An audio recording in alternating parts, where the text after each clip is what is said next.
হৃদ মায়ের প্রেম গাথা লিখেছেন রিক্তা ইসলাম মায়া। আজকে থাকছে উপন্যাসটির ৩১তম পর্ব। উপন্যাস পাঠে আছি আমি তারিফ। সুফিয়া খানের গম্ভীর কণ্ঠ আর তীক্ষ্ণ দৃষ্টিতে মায়ের গলা শুকিয়ে এলো। তৃষ্ণার্ত গলা আর ভয়ার্ত চোখে তাকালো সুফিয়া খানের দিকে। শক্ত শাশুড়ি কঠিন প্রশ্নের উত্তর। মায়াকে কি বলতে হবে এই মুহূর্তে জানা নেই। মহিলাটি এমনি ভীষণ লম্বা। মায়া সোফায় বসে মুখ তুলে উপরে তাকাতে তাকাতে ওর ঘাড় বেঁকে যাচ্ছে। চতুর সুফিয়া খান মায়ের নীরব অসুবিধাটা বুঝে ছট করে বসে গেল মায়ের সামনে। মায়া চমকালো, ভড়কালো, ভয়ে আরও ছিটিয়ে গেল সোফায়। সুফিয়া খানের হঠাৎ বসার ধরনে মায়ের কলিজা ধড়াস করে উঠল আতঙ্কে। শুধু কথাই নয়, মা ছেলের বসাবসিতে যেন একই রকম তেজ রাখে। ভয়ার্ত মায়া খালি মস্তিষ্কে ভাবতে বসলো, মা ছেলের মধ্যে কে কাকে কপি করে আসলে। হৃদ খান নিজের মাকে কপি করে নাকি মা নিজের ছেলেকে কপি করে বেড়ায়? কোনটা? দুটো মানুষের কথার তেজ আচরণ কিভাবে একই হয়? মায়া তো এতদিন শুধু নিজের স্বামীকে সামলানো নিয়ে টেনশন করত, কিন্তু এখন তো দেখছে কাহিনী উল্টো। শুধু ছেলেকে নয়, শাশুড়িকেও টেনশনের পাল্লায় তুলতে হবে। বাপরে, এমন আধা পাগল মানুষ দুটোকে কিভাবে সামলাবে ও? পান থেকে চুন খুঁজতেই স্বামী নাকের ডগায় দম নিয়ে আসে মায়ার। এখন আবার কঠিন শাশুড়ির পাল্লায় পড়ল ও। শেষ, মায়ের জীবন ফ্রিতে শেষ হয়ে গেল। এই মা ছেলে মিলে মায়াকে কথার বাণী ফিসে ফিসে মেরে ফেলবে রোজ। মায়া ওর কঠিন শাশুড়ির দিকে তাকিয়ে অসহায়ত্ব বোধ করল। বুক ফাটা আর্তনাদের কান্নাটা গলায় আটকে ভয়ার্ত মুখে তাকালো কিছু দূরে বসে থাকা হৃদের দিকে। দুষ্টু রাদীপ দুষ্টু হেসে মায়ের দিকে তাকিয়ে, কিন্তু কঠিন হৃদ খান যেন বাজ পাখির দৃষ্টিতে তাকিয়ে আছে মায়ের দিকে। যেন মায়া একটা উল্টাপাল্টা উত্তর দিলেই চোখ দিয়ে গুলি করে দিবে মায়াকে। মায়া এমন ভয়ঙ্কর পরিস্থিতিতে ফেসে যাবে ভাবেনি। কিছু জিজ্ঞেস করছি আমি, উত্তর দাও। সুফিয়া খানের গম্ভীর কণ্ঠে মায়ার ভয়ার্ত মুখে মিনমিন করে বলল, আমি কিছু জানি না, আমাদের এমনি এমনি বিয়ে হয়ে গেছে। মায়ের উত্তরটা পছন্দ হলো না চতুর সুফিয়া খানের। পেশায় উনি একজন অ্যাডভোকেট। দীর্ঘদিনের পেশাদারিতে মানুষকে পাল্লায় তুলে পরখ করার অভিজ্ঞতা আছে ওনার। ছেলের বউ হিসেবে অল্প বয়সী মেয়েটাকে ওনার মাপা হয়ে গেছে এতক্ষণে। কিন্তু তারপরেও ছেলের পছন্দ বলে মেয়েটিকে ওনার প্রশ্নের মুখাপেক্ষী হতে হবে। ওনার জানা দরকার মেয়েটি আসলে ওনার ছেলের জন্য কতটা পারফেক্ট। ওনার ছেলের এই মেয়ের জন্য পাগল, সেটা উনি এতদিন শুনে এসেছে। কিন্তু ওনার মতে এই মেয়েকেও অবশ্যই সমান পাগল হতে হবে ওনার ছেলের জন্য, নয়তো যে কোনো পরিস্থিতিতে ভয় পেয়ে এই মেয়ে পিছিয়ে যেতে পারে। অল্প বয়সী মেয়েরা এমনই হয়, পরিস্থিতির মোকাবেলা করতে না পারলে পিছিয়ে যাওয়ার সম্ভাবনা থাকে। তীক্ষ্ণতায় সুফিয়া খান মায়ের রেশ ধরে বলল, এমনি এমনি আবার বিয়ে হয় কিভাবে? আমার ছেলেকে চেনো তুমি? ওর ক্রিমিনাল মাইন্ডের প্রখরতার সম্পর্কে তোমার একরত্তীয় ধারণা নেই। তোমার মনে হতে পারে আমার ছেলের সাথে তোমার বিয়েটা এমনি এমনি হয়ে গেছে, কিন্তু সেটা সত্যি নয়। ওর জীবনে কোনো কিছুই এমনি এমনি হয় না। যে ছেলে গায়ের পোশাকটা প্রপার পছন্দ ছাড়া পরে না, সে জীবনসঙ্গীকে কি কোনো চিন্তাভাবনা ছাড়া এমনি এমনি এন্ট্রি দিয়ে দিবে তোমার মনে হয়? আচ্ছা, আমার ছেলের কথা বাদ, তোমার কথা বলো। তুমি কি চাও?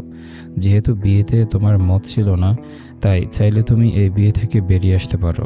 আমি তোমার ডিভোর্সের ব্যবস্থা করব। চাই কি ডিভোর্স? সুফিয়া খানের সোজাসাপটা কথায় মায়ের মাথা ঘুরিয়ে উঠল। মায়ের দৃষ্টি তৎক্ষণাৎ ঘুরে গেল হৃদের তীক্ষ্ণ দৃষ্টির দিকে। সঙ্গে সঙ্গে চোখাচোখি হলো দুজনের। হৃদ পূর্বের ন্যায় তীক্ষ্ণ দৃষ্টিতে মায়ের দিকে তাকিয়ে। মনে হলো সেও যেন মায়ের মতো করে মায়ের উত্তরগুলো চায়। ভয়ে ডরে মায়া সিটিয়ে বসল। তখনই আবারও শোনা গেল সুফিয়া খানের গম্ভীর কণ্ঠ, ওর দিকে না তাকিয়ে আমাকে দেখো, লুক অ্যাট মি। তোমার কি চাই বলো? মায়া কোলের উপরে হৃদের কোটটাকে দুহাতে ধুমড়ে মুচড়ে চেপে ধরার মতো করে চিটিয়ে বসল। মায়ার মনে হলো সে কঠিন কোনো পরীক্ষা দিতে বসেছে এই মুহূর্তে, যে প্রশ্নপত্রের একটা উত্তরও জানা নেই মায়ার। ভয়ার্ত মায়া এসির মধ্যেও কপালের ঘাম কার্নিশ বেয়ে পড়ছে। দুহাতের মুঠোয় হৃদের কোটটা মুচড়ে ধরে বলল, আমার কিছুই চাই না। কি চাই না ঠিক করে বলো। আমার ছেলেকে চাও না বলছো?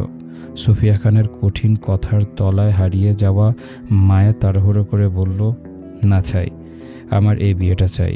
আপনার ছেলেকেও চাই, মা হিসেবে আপনাকেও চাই, ভাই হিসেবে রাদীপ ভাইকেও চাই, দাদা দাদি সবাইকে চাই আমার এক পরিবারের। মায়ের কথা শুনে হৃদের কঠিন দৃষ্টি নরম হলো, যেন এতক্ষণ দম ধরে বসেছিল মায়া কখন উল্টাপাল্টা উত্তর দেবে, আর সে ছট করে থাপ্পড় বসাতো মায়ের গালে। হৃদ গা এলিয়ে সোফায় বসতেই সুফিয়া খান হৃদের নমনীয়তা তীক্ষ্ণ দৃষ্টিতে পরখ করে মায়ের নত মস্তিষ্কের দিকে তাকিয়ে বলল, আরও একবার ভাবো, চাইলে সময় নিতে পারো। হৃদকে ভয় পেলে আমাকে আলাদাভাবে বলতে পারো। আমার ছেলের সাথে থাকতে হবে এমন কোনো জোরাজুরি নেই। Choice is years.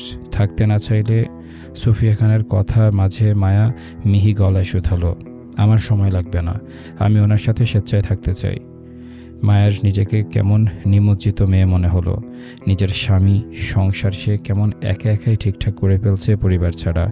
নিশ্চয়ই মায়াকে ওর শাশুড়ি লোভী মেয়ে ভাবছে, কিন্তু মায়াও বা কী করবে? মায়া তো সত্যি ডিভোর্স চায় না। মায়া সত্যি ওর স্বামীকে ভীষণ পছন্দ করে।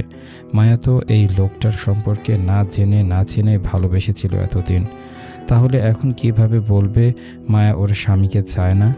আদৌ এটা বলা মায়ের পক্ষে সম্ভব? অবশ্যই না। মায়ের কথায় সুফিয়া খান যেন বেশ সন্তুষ্ট হলো। দৃষ্টিতে প্রখরতা বজায় রেখে এক পলক মায়াকে দেখল। হৃদ নিজের জীবন সঙ্গী বাছাই করতে ভুল করেনি। ওনার কানে আগেই এসেছিল হৃদ কোথাও জমে আছে। নারী জাতীয় ব্যাপার হবে সেটা বুঝেও তিনি এতদিন চুপ ছিলেন, কারণ উনি জানেন ওনার ছেলে যা করে সেটা অবশ্যই ভেবেচিন্তেই করে। মা হিসেবে উনি শুধু অপেক্ষাতে ছিলেন কবে হৃদ নিজের পছন্দের মানুষটিকে ওনার সামনে হাজির করবে। রাদীপ কাল রাতে হৃদের বিয়ের বিষয়টা ওনাকে জানালেও তিনি আরও আগে থেকে জানতেন হৃদ পাহাদের ছোট শালীকে বিয়ে করে নিয়েছে। সেটা আসিফ নিজেই জানিয়েছিল ওনাকে। হয়তো হৃদ বলেছিল ওনাকে জানিয়ে রাখতে। সেজন্য তিনি এতক্ষণ ছেলের বউকে বাঁচিয়ে দেখছিল কতটা লয়াল বা সামলাতে পারবে ওনার ঘাটতারা ছেলেকে। মেয়েটার ধৈর্য ভালো, ওনার রাগ ছোটা ছেলের জন্য পারফেক্ট। সুফিয়া খান উঠে দাঁড়াতে দাঁড়াতে হাতের ঘড়িটার সময় দেখে মায়ের উদ্দেশ্যে বলল, আমার ছেলের সাথে ঢাকায় শিফট হয়ে যাও। এই নিয়ে তোমার পরিবারের সাথে আমি কথা বলবো। বাকি রইল তোমার পড়াশোনার ব্যাপারটা। তাহলে তোমাকে চট্টগ্রাম থেকে ঢাকা ট্রান্সফার করাবে হৃদ। আশা করছি তোমার এতে কোনো অসম্মতি থাকবে না। সুফিয়া খানের কথায় মায়া কোনো কিছু চিন্তাভাবনা না করে নত হয়ে মাথা নাড়িয়ে সম্মতি দিল, যার অর্থ ওর কোনো অসম্মতি নেই কোনো কিছুতেই। সুফিয়া খান মায়ের সম্মতি পেয়ে আবারও বলল, ভেরি গুড, এখন চলো খাবে, খাবার ঠান্ডা হচ্ছে। রাদীপ, তোমার ভাবিকে নিয়ে টেবিলে যাও। জি আম্মু। সকাল 11:17 হৃদ ড্রাইভিং করছে আর মায়া পাশের সিটে গা এলিয়ে বসে। হৃদের দৃষ্টি আর মনোযোগ ড্রাইভিংয়ে থাকলেও মায়ের মনোযোগ হৃদকে দেখার উপর। হৃদ বেশ কয়েকবার ভ্রুকুচকে মায়াকে দেখেছে এভাবে তাকিয়ে থাকা নিয়ে, কিন্তু মায়ের কোনো ভাবান্তর ঘটেনি। মায়া সিটে কাত হয়ে হৃদের দিকে ঘুরে বসে। হৃদ গাড়ির স্টিয়ারিং ঘোরাতে ঘোরাতে মায়ের মনোযোগ ভেঙে মায়ের দিকে ভ্রুকুচকে তাকিয়ে বলল, কি সমস্যা, কি দেখো? মায়া সেভাবেই বসে থেকে উত্তর করল, আপনাকে দেখি। জানেন, আমি কখনো ভাবিনি আপনাকে এত নরম ব্যক্তিতে দেখব কখনো। হৃদ মায়ের তাকিয়ে থাকার মানে বুঝতে পেরে চুপ রইল। মায়ের হৃদকে কিছু বলতে না দেখে সাহস পেয়ে আবারও বলল, আপনাকে একটা কথা বলার ছিল। বলি? হৃদ স্টিয়ারিং ঘোরাতে ঘোরাতে সম্মতি দিল। মায়া সিট ছেড়ে সোজা হয়ে বসল। সিরিয়াস হওয়ার ভঙ্গিতে মিনমিন করে বলল, আমাদের কলেজ থেকে রাঙ্গামাটি যাওয়ার ট্যুরের প্ল্যানিং করছে সবাই। আমিও সবার সাথে যেতে চাচ্ছিলাম। আমাকে। হৃদ মায়ের কথায় অসম্মতি জানিয়ে ড্রাইভিং করতে করতে বলল, নো ট্যুর, নো প্ল্যানিং, কোথাও যাওয়া যাবে না তোমার, সব ক্যান্সেল। মায়া হতাশ গলায় বলল, এমন করছেন কেন? সবাই তো যাচ্ছে, আমি একা না। এই ট্যুরে আরিফ ভাইয়াও যাবে আমাদের সাথে। এখন আমি না গেলে ভাইয়া নিশ্চয় জিজ্ঞাসা করবে কেন যেতে চাচ্ছি না। পাকামো করবে না তো? আমার পছন্দ না এসব। আরিফের সাথে কথাও আমি বলে নেব, তুমি কোথাও যাবে না। হৃদের মুখে আরিফের নামটা শুনতেই মায়া আতঙ্কিত গলায় তাড়াহুড়ো করে বলে উঠল, আরে না না, আরিফ ভাইয়ের সাথে কথা বলতে হবে না আপনার। সামান্য একটা ট্যুরের জন্য আরিফ ভাইকে এখনই আমাদের সম্পর্কের কথাটা বলার দরকার নেই। আমি কোথাও যাব না, প্রমিস। মায়া তাড়াহুড়া করে হৃদের সন্দেহ হলো। মায়া যে নিজের পরিবারকে ওদের সম্পর্কে জানাতে চাচ্ছে না সেটা ভালোই বুঝল হৃদ। হৃদ ড্রাইভিং করতে করতে মায়ের দিকে ভ্রুকুচকে তাকিয়ে বলল, তুমি কি কোনোভাবে এই সম্পর্কটা তোমার পরিবারের কাছে হাইড করতে চাচ্ছ মায়া? হৃদের কথায় মায়া ভয়ে মাথা নাড়িয়ে অসম্মতি জানালেও মনে মনে সে জানে সত্যি এটাই। মায়া সত্যি হৃদকে নিজের পরিবারের সামনে এখন উপস্থিত করতে চাচ্ছে না। তাহলে সবাই মায়াকে দোষ দেবে যে মায়া নিজের বোনের ভাসুরকে ফাঁসিয়ে বিয়ে করে নিয়েছে। এজন্য মায়া চাচ্ছে আরও কয়েকটা দিন যাক, তারপর না হয় আস্তে ধীরে নিজের পরিবারকে জানানো যাবে হৃদকে নিয়ে।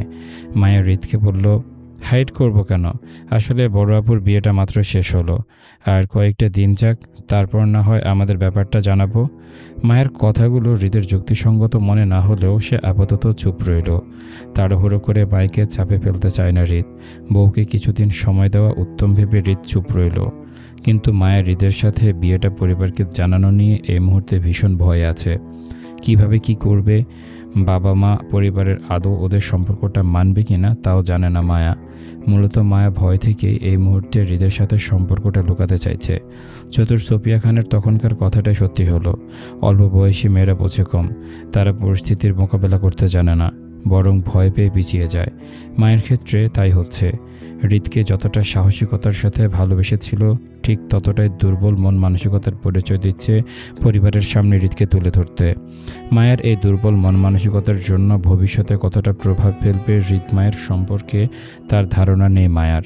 তবে হৃদও ছেড়ে দেওয়ার পাত্র নয়। বউ তার ভীষণ দুর্বলতার জায়গা।